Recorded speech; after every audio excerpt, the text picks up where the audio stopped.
हरे कृष्णा। हमारे वैदिक धर्म का आधार हमारे शास्त्र, सिद्धांत, साधु और सदाचार हैं। इनके माध्यम से हम एक आदर्श सनातन धर्म और समाज की स्थापना करते हैं। हमारी सनातन शिक्षा के अनुसार मनुष्य का जीवन सबसे मूल्यवान है, क्योंकि ये मनुष्य जन्म एक जीवात्मा को 84 लाख योनियों में से निकलने के बाद प्राप्त होता है। और इस मनुष्य जीवन का उद्देश्य सर्वोच्च आध्यात्मिक चेतना और गंतव्य को प्राप्त करना है, जिसके माध्यम से वो इस विभिन्न योनियों और जन्म मृत्यु के चक्र से सदा के लिए मुक्त हो सके। हमारी शिक्षा प्रणाली में धर्म, अर्थ, काम और मोक्ष इन 4 स्तर पर बात होती है। मनुष्य के जीवन में ये चारों पड़ाव अत्यंत महत्वपूर्ण है और ये ऐसे साधन हैं जिसके माध्यम से मनुष्य अपने परम गंतव्य को प्राप्त कर सकता है। इसका अर्थ ये हुआ कि इस समय हमें जो मनुष्य जन्म मिला है वही एकमात्र ऐसा द्वार है जो हमें इस भौतिक अस्तित्व से आध्यात्मिक अस्तित्व में प्रयाण करा सकता है, क्योंकि इसी मनुष्य देह में हमें बुद्धि प्राप्त होती है, जिसके माध्यम से हम आध्यात्मिक जिज्ञासा कर सकते हैं, अपने अस्तित्व के विषय में प्रश्न पूछ सकते हैं और हमारे अगले गंतव्य की ओर अग्रसर हो सकते हैं। और इस आध्यात्मिक गंतव्य को प्राप्त करने में हमें सहायक होती है अत्यंत पवित्र एकादशी तिथि, जो कि प्रत्येक मास में 2 बार आती है। एकादशी के विषय में हमारे अनेक शास्त्रों में अनेक स्थान पर गुणगान गाए गए हैं। ये एकादशी तिथि प्रत्येक व्यक्ति को अपना मनोवांछित फल तो प्रदान करती ही है, अपितु उन सबसे ऊपर और सर्वश्रेष्ठ परम भगवान श्री कृष्ण की शुद्ध प्रेमा भक्ति भी प्रदान करती है। हमारे प्रत्येक शास्त्रों में एकादशी व्रत के समान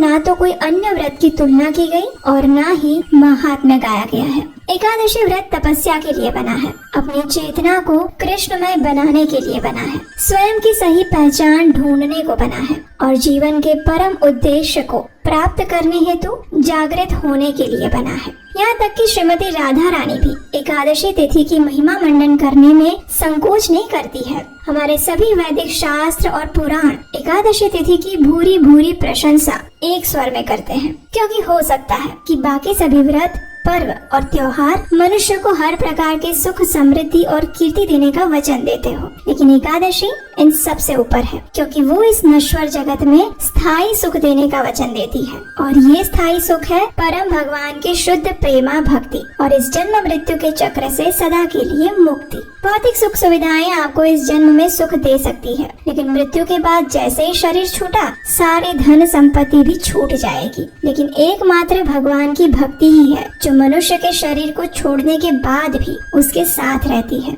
और ये भक्ति हमें कौन प्रदान कर सकता है? तो वो हमें मिलती है प्रमाणभूत गुरु की कृपा से, वैष्णवों के संग से, वैदिक नियमों के पालन से, तुलसी देवी की सेवा से और एकादशी व्रत का पालन करने से। ऐसी ही अत्यंत मंगलाकारी एकादशी तिथि आ रही है बस कुछ ही दिनों में, और ये एकादशी है आषाढ़ मास के शुक्ल पक्ष में आने वाली देवशयनी एकादशी। इसे देवपोढ़ी एकादशी या फिर शयनी एकादशी के नाम से भी जाना जाता है। ये वही एकादशी तिथि है जब भगवान श्री हरि 4 मास के लिए क्षीर सागर में योग निद्रा में चले जाते हैं। ऐसे समय में बाकी सभी देवी देवता भी भगवान श्री नारायण के चरणों का आश्रय लेकर उनकी सेवा में व्यस्त रहते हैं। और इसलिए इस 4 मास को चातुर्मास का वो समय माना गया है जब आध्यात्मिक साधक को अधिक से अधिक अपनी साधना, जप, तप, दान और पुण्य कार्य करने चाहिए। इस बार ये देवशयनी एकादशी आ रही है 17 जुलाई 2024 बुधवार के दिन। उत्तर भारत की समय सारणी अनुसार इस दिन ब्रह्म मुहूर्त का समय रहेगा प्रातः 3:59 पर और सूर्योदय होगा 5:35 पर। शयनी एकादशी के अगले दिन द्वादशी पर यानी 18 जुलाई 2024 गुरुवार को व्रत पारण करने का समय है प्रातः 5:36 से लेकर 10:14 के बीच में। द्वादशी के दिन प्रातः ब्रह्म मुहूर्त का समय है 4 बजे और सूर्योदय होगा 5:36 पर। इस दिन द्वादशी रात को 8:46 तक रहेगी। और इस आने वाले देवशयनी एकादशी के विषय में कहा जाता है कि जो भी व्यक्ति इस एकादशी का संपूर्ण श्रद्धा और नियम पूर्वक पालन करता है और जो व्यक्ति इस दिन भगवान श्री हरि की इस एकादशी कथा का श्रवण करता है, उसके सहस्त्र पूर्व जन्मों के पाप नष्ट हो जाते हैं। उसे परम भगवान की विशेष कृपा और सर्वोच्च आध्यात्मिक गति प्राप्त होती है। कई लोग चातुर्मास व्रत का आरंभ इसी देवशयनी एकादशी से करते हैं। ऐसे में उन्हें देवशयनी एकादशी के दिन चातुर्मास के लिए भी साथ ही संकल्प लेना चाहिए। देखिए, सभी व्रतों में एकादशी का व्रत सबसे भिन्न है, क्योंकि इसमें कर्म कांड युक्त पूजा और विधि विधान की जगह पे व्रत करने वाले की श्रद्धा और उसकी मानसिक चेतना पर विशेष भार दिया जाता है। अगर आपने एकादशी का व्रत किया है और भले ही आप कोई पूजा विधि नहीं कर पा रहे, लेकिन आप संपूर्ण दिन भगवान श्री कृष्ण के दिव्य नाम हरे कृष्ण महामंत्र की माला का जप करते हैं, अपनी चेतना को सात्विक बनाए रखते हैं, तो आपका व्रत करना सफल रहा। लेकिन उससे विपरीत आपने व्रत करके सभी पूजा विधि विधान कर लिए, लेकिन आपने उस दिन हरे कृष्ण महामंत्र का जप नहीं किया, अपनी चेतना में क्रोध, लोभ, मोह, अहंकार, ईर्ष्या इन सभी अनर्थों को लेकर दिन व्यतीत किया, तो आपका व्रत करना असफल रहा। यही है एकादशी व्रत पालन करने का मूल मंत्र। एकादशी के दिन अधिक से अधिक हरे कृष्ण महामंत्र का जप करना चाहिए, अर्थात हरे कृष्ण कृष्ण कृष्ण हरे हरे, हरे राम राम राम हरे हरे।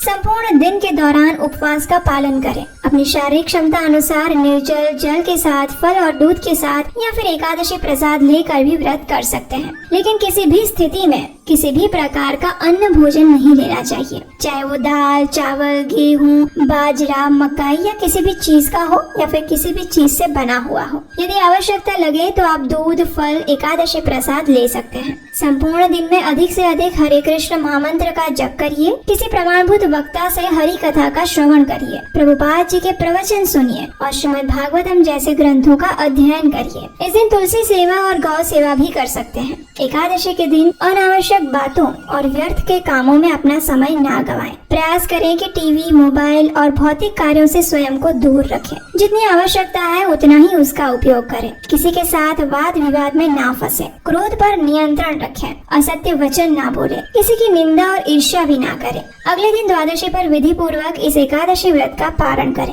पारण से पूर्व भगवान के लिए सात्विक अन्न भोग तैयार करें, उसमें तुलसी पत्र रखकर भगवान को अर्पित करें और फिर उसे प्रसाद रूप में किसी ब्राह्मण या वैष्णव को खिला सकते हैं और स्वयं भी उसी प्रसाद से एकादशी व्रत का पारण कर सकते हैं। पारण से पूर्व किसी सुयोग्य ब्राह्मण या वैष्णव को अपनी क्षमता अनुसार कुछ न कुछ दान अवश्य दीजिए। इस एकादशी के पारण की संपूर्ण विधि जानने के लिए अगर अभी तक नहीं किया है तो आपके अपने इस चैनल को सब्सक्राइब करें और आप हमारे व्हाट्सएप और टेलीग्राम ग्रुप से भी जुड़ सकते हैं, जहां हम नियमित रूप से एकादशी से जुड़े सारे अपडेट्स देते रहते हैं। इस विशेष देवशयनी एकादशी की व्रत कथा भी इसी चैनल पर आएगी, उसे एकादशी के दिन अवश्य सुनें। इससे आपको भौतिक सुख सुविधा के साथ साथ परम आध्यात्मिक पुण्य फल भी प्राप्त होगा।